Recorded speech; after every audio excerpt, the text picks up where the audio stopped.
All right, now on this one, I definitely am not going to want to write 12x's and 14y's. You'd be surprised.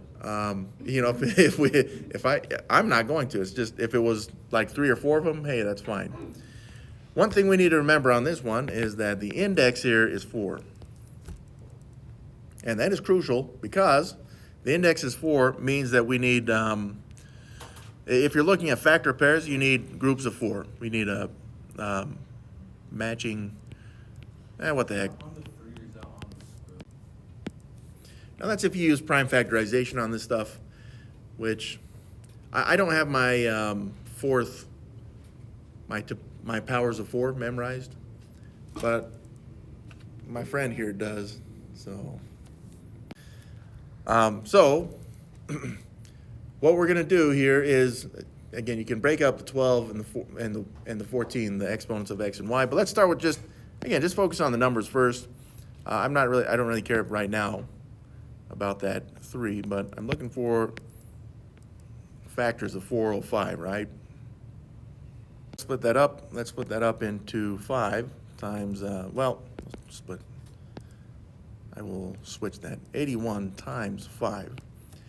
Now, yes, 81 is a perfect 4th root, but let's prove it. Okay, so 81 would be the same as 9 times 9, which would split up into 3 times 3, and then this 9 also splits up into 3 times 3.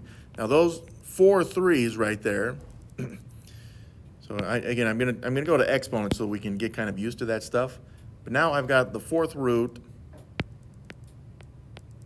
2 4th roots. One is, I'm gonna show it as 3 to the power of 4, and then the other one, yeah, it's just the 5 right there, right? Why am I showing it as 3 to the power of 4? Because the 4th root and the exponent of 4 undo each other, and you're just left with the 3. So that's 3 times the square root of 5. Oh, yeah, so then I almost forgot there's 3 in the front. So now I will multiply that by that 3. That's the 4th root of 5, by the way. So now I have 3 times 3, which is 9. Times, and that's not, again, it's not 9 to the power of 4, it's 9 times the 4th root of 5. We need to clarify that. But then we've got the x's and y's, right? So we got x to the power of 12. Again, with that exponent of 4 means that I would just take the 12 and divide it by 4. That's nice because it comes out as a whole value of 3. 12 divided by 4 is 3. And then the y as well. So that'd be, dang it, y to the power of 14, but that index of 4 means you divide it by 4.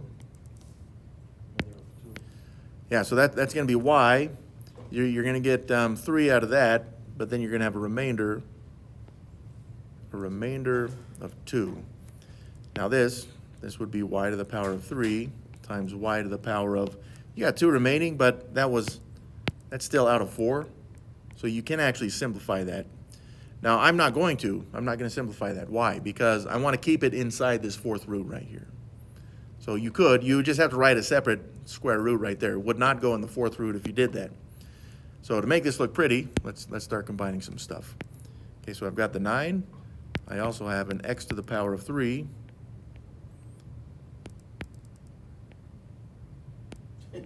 I can do better than that. So there's a y to the power of 3 as well. And then we'll have a 4th root. The 4th root, and if you want to just clarify that that's a 4th root there and not a power of 34, just throw some multiplication in between that stuff. But I do have the 5, and then I've got the y squared. Yeah, we should write the root